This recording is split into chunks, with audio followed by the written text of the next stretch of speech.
तो फाइनली ढूंढ लिया आपने? हाँ, मुझे उम्मीद थी आप ढूंढ लोगे। आज की इस वीडियो के अंदर मैं आपको बताऊंगा क्लास 6 साइंस चैप्टर 4। चैप्टर का नाम है सॉर्टिंग मटेरियल इनटू ग्रुप्स, यानी कि मटेरियल्स वो चीजें होती हैं जो हमारे अराउंड में आपको दिख रही हैं। अराउंड में क्या क्या दिखता है आपको? आपकी बुक्स दिखाई देंगी, है ना। बुक्स तो आपके सामने ही होती हैं। बुक्स दिखाई दे रही हैं आपको, आपका डिवाइस दिखाई दे रहा है। डिवाइस का मतलब यहाँ पे मोबाइल हो सकता है, कंप्यूटर, या जिसमें भी आप ये वीडियो देख रहे हैं। उसके अलावा आप कहीं बैठे हुए हैं, जमीन है, मिट्टी है, कोई लोहे की चीज हो गई, प्लास्टिक की, बहुत सारी चीजें हैं हमारे सामने। उन सब चीजों को हम बुलाते हैं मटेरियल्स। अब हमको क्या करना है? हमको उन मटेरियलों को सॉर्ट करना है। सॉर्ट करने का मतलब होता है कि उनको अलग अलग करना है कि कौन सी हमें, देखो बेसिकली हम किस में डिवाइड करते हैं? मेटल्स में डिवाइड करते हैं कि ये मेटल्स हैं, जैसे कि gold, iron, copper, etcetera etcetera. उसके अलावा एक हम लेते हैं नॉन मेटल्स। अब ये नॉन मेटल्स क्या चीजें होती है? देखो, नॉन मेटल्स यानी कि जो धातुएं नहीं है, ये धातुएं हैं, यानी कि जो एग्जाम्पल दिए थे। अब नॉन मेटल्स इनके जस्ट ऑपोजिट होती है, जिनके अंदर इनकी कुछ प्रॉपर्टीज होती हैं, जिनकी वजह से हम इनको बोलते हैं मेटल्स, कुछ मटेरियल्स को, कुछ को हम बोलते हैं नॉन मेटल्स। अब जरूरी नहीं है कि हम इसी बेस पे इसका क्लासिफिकेशन करें, इसी बेसिस पे सॉर्ट करें। हम इसको सॉर्ट कर सकते हैं ऑर्गेनिक के बेसिस पे और इनऑर्गेनिक के बेसिस पे, ऑर्गेनिक और इनऑर्गेनिक। अब इसमें क्या डिफरेंस आएगा? ऑर्गेनिक होता है वो चीजें जो मिट्टी, हवा और इन चीजों के साथ में घुल मिल जाती है, यानी कि टाइम के जब टाइम स्पेंड होता जाता है तो वो गल के खत्म हो जाती है, मिट्टी में मिल जाती है, उनको हम बुलाते हैं ऑर्गेनिक। और जो मिट्टी में नहीं मिलती, लाइक पॉलीथीन, प्लास्टिक एटसेट्रा, तो ये चीजें होती हैं इनऑर्गेनिक। अब क्या हम इनके बेसिस पे इनको डिफाइन करें, इन मटेरियल्स को सॉर्ट करें, तो या फिर और भी बहुत सारे तरीके होते हैं। हमारे सामने बहुत सारे ऑप्शंस है। इतने सारे ऑप्शंस में हमको बोला गया है जस्ट कि हमको मटेरियल को सॉर्ट करना सीखना है, और वो भी किसमें? ग्रुप्स में। ये ग्रुप्स हैं, ये जो नाम हम जान रहे हैं ना, organic, inorganic, metals, non metals, ये ग्रुप्स हैं।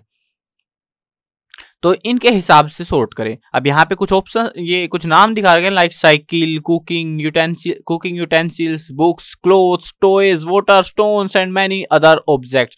बहुत सारी चीजें हैं। अब इतनी सारी चीजों को हम किस बेसिस पे डाइवर्सिफाई करें, वही हमारे सामने एक बड़ी प्रॉब्लम है।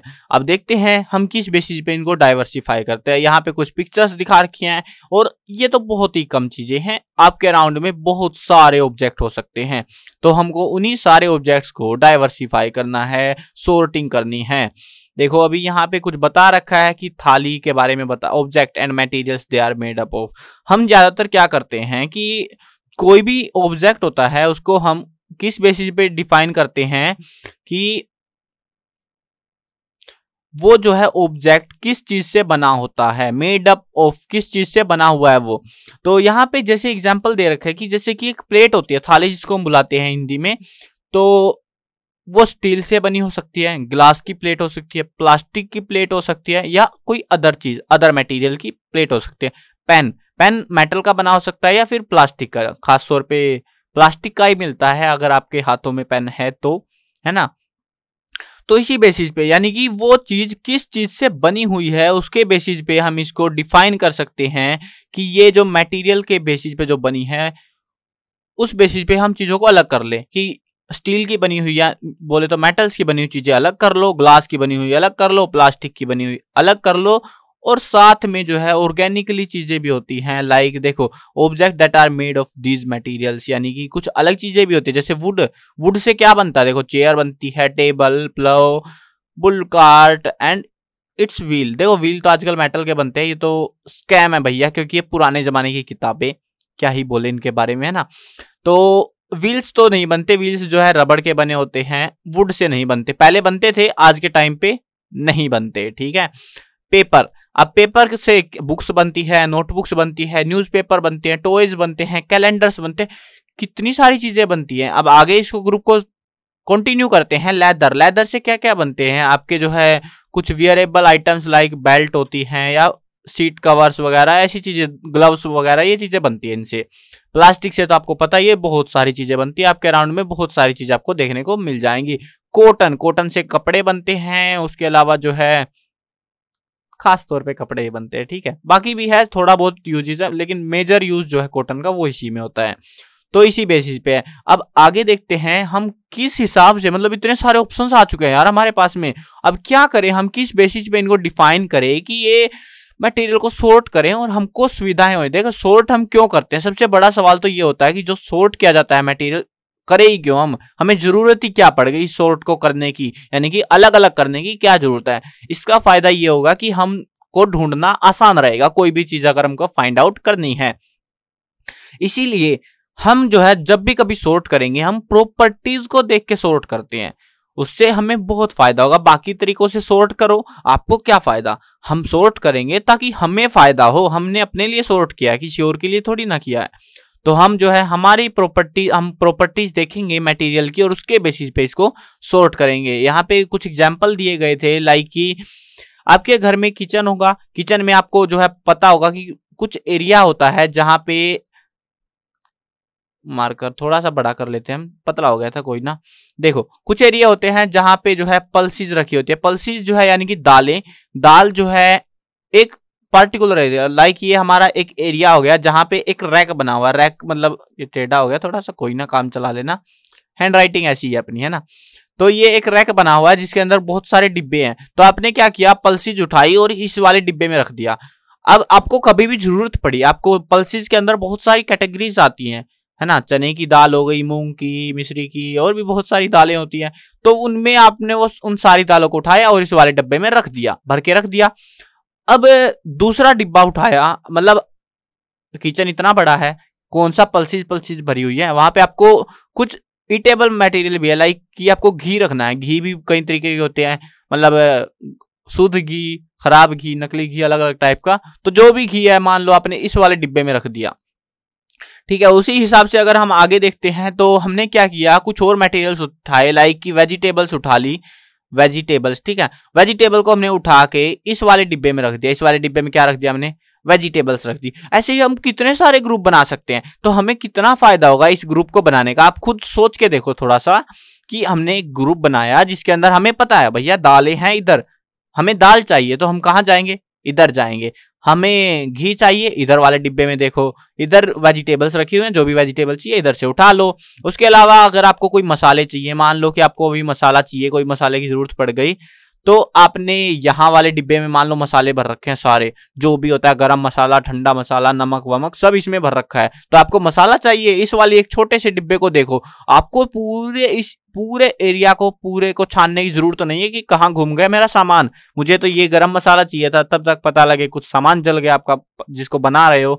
तो ऐसा ना हो, इसीलिए हम इनको सॉर्ट करते हैं ताकि जल्दबाजी में हम उनको ढूंढ पाएं। तो उसी बेसिस पे हम यहाँ पे देखते हैं अभी कि क्या क्या प्रॉपर्टीज हमको बेसिकली देखनी चाहिए, किस किस प्रॉपर्टीज के बेसिस पे हम इनको डिफाइन कर सकते हैं। चलो देखते हैं अभी। तो नीचे जो है यहाँ पे देखो, यहाँ पे यूजिंग अ क्लोज टम्बलर, यहाँ पे कुछ निकाला जा रहा है। चलो अब यहाँ पे देखते हैं, हमारे पास में जो है पहली प्रॉपर्टी आ रही है, वो आपको दिख रही है, वो है अपीयरेंस, यानी कि हम उसको देखने के हिसाब से अलग अलग कर सकते हैं। कुछ मटेरियल्स होते हैं जो कि साइनी होते हैं, कैसे होते हैं, साइन, उनके अंदर साइन होती है, साइन होती है चमक। ऐसे मतलब आपने मेटल्स देखी होंगी ना, मेटल्स, जितनी भी मेटल्स होती हैं ऑलमोस्ट सभी मेटल्स के अंदर साइन होती है। आपके पास आयरन होगा, आयरन को रब करना मतलब घिसा देना कहीं पे, आपको उसमें से साइन दिखेगी। गोल्ड का तो सबको पता है, ज्वेलरीज बनती हैं उसमें भी बहुत ज्यादा साइन होती है। उसके अलावा सिल्वर के अंदर देखोगे आप, सिल्वर के अंदर भी बहुत ज्यादा साइन होती है।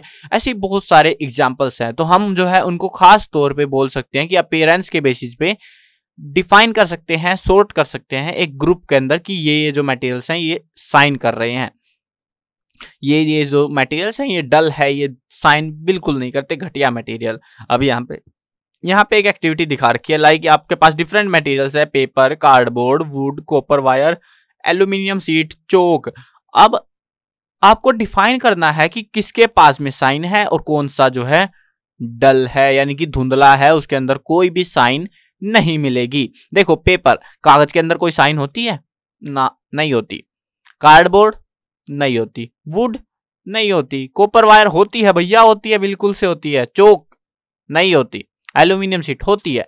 तो इस तरीके से हम इनको डिफाइन कर सकते हैं हम अपीयरेंस के बेसिस पे। पहली प्रॉपर्टी हमको मिल गई है, वो क्या है, अपीयरेंस के बेस पे हम इनको डिफाइन कर सकते हैं। अब देखते हैं नेक्स्ट प्रॉपर्टी। देखो बहुत छोटा सा चैप्टर है ये, लेकिन डिटेल में समझाएंगे, आपको मजा आएगा। छोटी सी वीडियो, ज्यादा बड़ी वीडियो नहीं होने वाली, छोटा सा चैप्टर है एज डिस्क्राइब्ड। तो यहाँ पे बता रखा है, हमको कुछ बताया गया है। इस डायग्राम को देखोगे तो यहाँ पे एक पाइप थी हमारे पास, उसको हमने ऐसे बीच में से काट दिया, ये कट गई। कटने के बाद में बता रहे cutting pieces of materials to see if they have lustre, यानी कि क्या उनके पास चमक है या फिर नहीं है। हम उनको काट के भी देख सकते हैं, जरूरी नहीं है कि हम उनको बाहर बाहर से देख रहे हैं और पता लगे अंदर साइन थी उनके, तो ऐसा ना होने पाए तो हम उसको काट के भी देख सकते हैं अपने एज अ प्रैक्टिकल तौर पे। चलो अब देखते हैं नेक्स्ट प्रॉपर्टी। दूसरी प्रॉपर्टी हमारे पास आ गई है, वो है हार्डनेस, यानी कि मटेरियल कितना ज्यादा हार्ड है, कितना ज्यादा मतलब कठोर है, सरफेस कैसा है उसका, क्या वो स्मूथ है या फिर रफ है, या फिर बहुत सारी चीजों के बेसिस पे हम देख सकते हैं। यानी कि आपके पास एक स्टोन का पीस है, ये वाला स्टोन का पीस है आपके पास, आपने क्या किया, कुछ उठाया और इसको रब करने लग गए, ऐसे घिसाने लग गए इसको।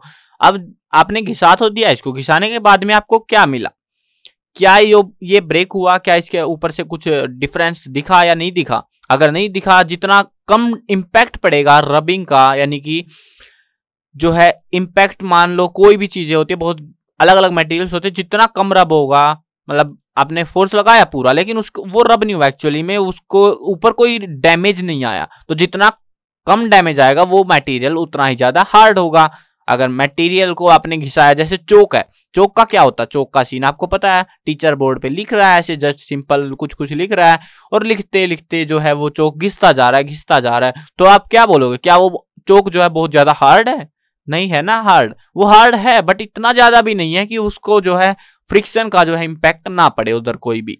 तो इसी बेसिस पे हम इनको बुलाएंगे। कुछ मटेरियल्स होते हैं जिनको हम कह सकते हैं कि ये जो है सॉफ्ट होते हैं। क्या होते हैं? सॉफ्ट होते हैं, यानी कि materials which can be compressed और scratched easily are called soft materials, यानी कि बिल्कुल सॉफ्ट प्यारे प्यारे मटेरियल। और उधर ही दूसरी साइड अगर हम देखते हैं, other materials which are difficult to compress are called hard, यानी कि जिनको सॉफ्ट वालों को क्या है, हम इजीली कंप्रेस कर सकते हैं या फिर स्क्रैच कर सकते हैं। ये दोनों वर्ड अलग अलग हैं। देखो कंप्रेस करने के लिए आपको अलग फोर्स लगाना पड़ेगा, स्क्रैच करने के लिए अलग टाइप का फोर्स, यानी कि स्क्रैच के लिए तो आपको इसको डैमेज करना है जस्ट घिसा के, कंप्रेस करने के लिए आपको इसको जो है दबाना पड़ेगा। अब दबा के क्या पता कोई मटेरियल दबता हो, कुछ है जो नहीं दबते, तो उसी बेसिस पे यहाँ पे बताया गया, दो वर्ड आ रहे हैं, सॉफ्ट मटेरियल और हार्ड मटेरियल, इसके बेसिस पे हम इसको डिफाइन कर सकते हैं। अब एक कोर कैटेगरी हमारे सामने आ रही है, वो क्या है चलो देखते हैं। वो कैटेगरी है हमारे सामने सोल्यूबल की एंड इनसोल्यूबल, यानी कि कुछ मटेरियल होते हैं जो एक मटेरियल दूसरे मटेरियल के साथ घुल मिल जाता है और कुछ होते हैं जो घुलते मिलते नहीं है। अब उसी के बेसिस पे चलो हम देखते हैं कुछ एक्सपेरिमेंट जो कि जरूरी है जानना, है ना। कुछ बीकर लीजिए, बीकर में पानी भरिए, पानी भरने के बाद में चलो काम करते हैं इसके ऊपर। हमने क्या डाला, इसके अंदर डाल दिया कुछ कंकर पत्थर मिट्टी डाल दी मान लो, ठीक है। इधर डाल दिया हमने चीनी या फिर सोल्ट डाल दिया, कुछ भी डाल सकते हैं। तो क्या होगा, हमने इसको जो है 5-10 मिनट एक चम्मच ली और इसको जो है ऐसे गोल गोल घुमा दिया। इसमें भी सेम किया, ऐसे ली चम्मच और गोल गोल घुमा दिया। अब क्या देखेंगे हम थोड़ी देर के बाद कि एक जो बीकर है वो बिल्कुल साफ हो गया, ट्रांसपेरेंट, मतलब कि जो मटेरियल हमने इसके अंदर डाला था वो बिल्कुल सोल्यूबल हो चुका है, इसके अंदर गायब हो चुका है, डिसॉल्व हो चुका है प्रॉपरली। दूसरे में नहीं हुआ, नहीं हुआ तो मतलब नॉन सोल्यूबल। सिंपल सी बात है, ज्यादा हार्ड सोचने की जरूरत ही नहीं है इधर हमको, है ना। तो हमको ये बताने हैं अभी ये चीजें देख के कि इनमें से कौन सा जो है वाटर के अंदर डिसअपियर हो जाएगा, कौन सा नहीं होगा। यहाँ पे एक एग्जाम्पल भी दिखा रखा है आपको। पहला एग्जाम्पल जो है वो किसका है, सोल्ट का है। सोल्ट के अंदर अगर आप देखते हो आके, इसको थोड़ा सा जो है हम ऐसा कर ले कि ये दिख जाए ना।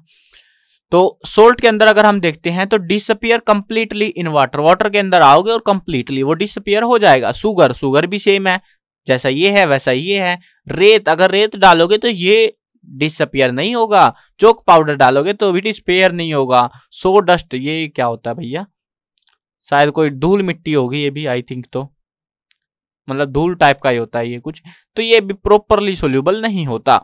तो खास तौर पे हमने जाना है कि सोल्ट और शुगर जो है सोल्यूबल होते हैं अच्छे से, बाकी मटेरियल्स नहीं होते। ऐसे ही हमारे सामने बहुत सारे मटेरियल्स होते हैं, तो जो सब्सटेंस मिल जाते हैं पानी के साथ, डिसोल्व हो जाते हैं, dissolve into the water is called soluble.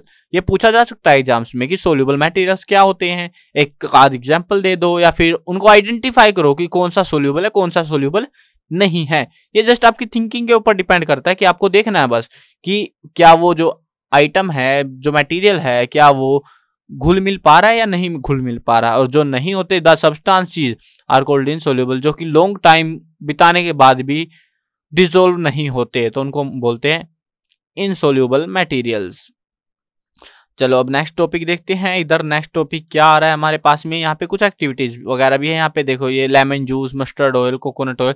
यहाँ पे जरूरी नहीं है, हमारे मन में एक सवाल आएगा कि क्या हमें जो है, देखो ऊपर हमने अगर देखोगे आप लोग यहाँ पे आओगे तो यहाँ पे आपको एक चीज दिखेगी, जो भी मटेरियल्स है, सोल्ट हो गया या फिर शुगर, सैंड, चोक पाउडर, सोडस्ट, सबके सब जो है हार्ड मटेरियल्स हैं। क्या हो हम सोचे कि जरूरी थोड़ी ना है हम हार्ड मटेरियल उठाएंगे, हम लिक्विड में लिक्विड घोलने की कोशिश कर सकते हैं, हम लिक्विड के साथ में गैसेज घोलने की कोशिश कर सकते हैं। तो डिफरेंट डिफरेंट मटेरियल घोलने की हम कोशिश करेंगे। हो सकता है विनेगर अगर डालेंगे तो मिक्स वेल हो जाता है पानी के साथ में, लेमन जूस भी मिक्स वेल हो जाता है, मस्टर्ड ऑयल, देखो कोई भी जो ऑयल है ना वो कभी भी पानी में डिसोल्व नहीं होता, प्रॉपरली डिसोल्व नहीं होता। तो ये जो है डिसोल्व नहीं होगा, कोकोनट ऑयल भी डिसोल्व नहीं होगा, कैरोसिन तो वैसे भी ऊपर तैरेगा। तो अलग अलग कंडीशंस होती हैं और उसके बेसिस पे हम इनको डिफाइन कर सकते हैं कि वो मिक्स वेल हुआ है या फिर नहीं हुआ है। चलो अब आगे देखते हैं। आगे नीचे तो पेज में कुछ है ही नहीं, यहाँ पे भी कुछ नहीं है। देखो यहाँ पे एक चीज बता रखी है जो कि आपके काम आ सकती है, थोड़ा सा बट बेसिक सी है ये भी। देखो जब हम डिसोल्व कर रहे होते हैं तो क्या होता है, वो एक अपनी सेपरेट लेयर बना लेता है, keep aside from some time. यानी कि बहुत बार क्या होता है कि जो मटेरियल नॉन सोल्यूबल होता है वाटर के अंदर, वो जो है अपनी एक अलग ही लेयर बनाना स्टार्ट कर देता है। यहाँ पे एक बीकर में आप देखोगे ये सोल्यूबल था, कुछ मटेरियल घुल गया, लेकिन यहाँ पे आप देखोगे तो यहाँ पे आपको एक अलग सी लेयर मिल रही है। देख रहे हो ये ऊपर जो है एक लेयर बन रही है, ये ऑयल डला हुआ है इसके अंदर कोई, तो जिसकी वजह से ये ऊपर तैरने लगेगा। कुछ मटेरियल्स होते हैं जो हैवी होने की वजह से पानी के बॉटम के एरिया में जमने स्टार्ट हो जाते हैं, वहां पे एक लेयर बना लेते हैं। तो इस तरीके से भी ये चीजें काम करती हैं, तो इससे भी आप इजीली उनको आइडेंटिफाई कर सकते हो। ऑब्जेक्ट में फ्लोट और सिंक इन द वाटर, ये भी बड़ा क्वेश्चन है कि कोई ऑब्जेक्ट है, क्या वो पानी के अंदर डूबेगा, क्या वो पानी के ऊपर तैरेगा। फ्लोट का मतलब होता है तैरना, सिंक का मतलब डूब जाना। यानी कि वो एक बीकर है, आपने एक पत्थर लिया डाल दिया, कहाँ मिलेगा, बॉटम में मिलेगा। ऑब्वियस सी बात है। आपने एक लकड़ी का टुकड़ा लिया, ये लो ले लिया, ये आपको कहाँ मिलेगा, यहाँ ऊपर मिलेगा, सरफेस पे तैरता हुआ मिलेगा। तो ऐसे अलग अलग मटेरियल्स को हम फ्लोट और सिंक के बेसिस पे भी डिफाइन कर सकते हैं। चलो आगे देखते हैं, आगे क्या क्या हमको बताया गया है। यहाँ पे देखो इन्होंने क्या क्या कचरा भर दिया भैया जी, ये क्या शर्म करो कुछ। तो ये बॉल डाल दी, ये पता नहीं क्या भर दिया इन्होंने, ये पत्ता डाल दिया, चाबी, सिक्के, पत्थर ये डाल दिया है, तो ये डूब गए। देखो यहाँ पे एक बेसिक कंसेप्ट होता है, अगर आप देखोगे तो होता क्या है एक्चुअल में कि कोई भी मटेरियल जिसकी डेंसिटी जो है वाटर से ज्यादा होगी तो वो डूब जाएगा, वाटर से कम होगी तो वो तैरने लग जाएगा। बस ये बेसिक सा फंडा होता है। आने वाली क्लासेस में आप इसको जान जाओगे, डीपली जानोगे। अभी के लिए आपको बस इतना जानना है कि जो चीजें पानी से भारी होती हैं तो वो डूब जाएंगी, और जो पानी से हल्की होती हैं वो तैरना शुरू कर देंगी।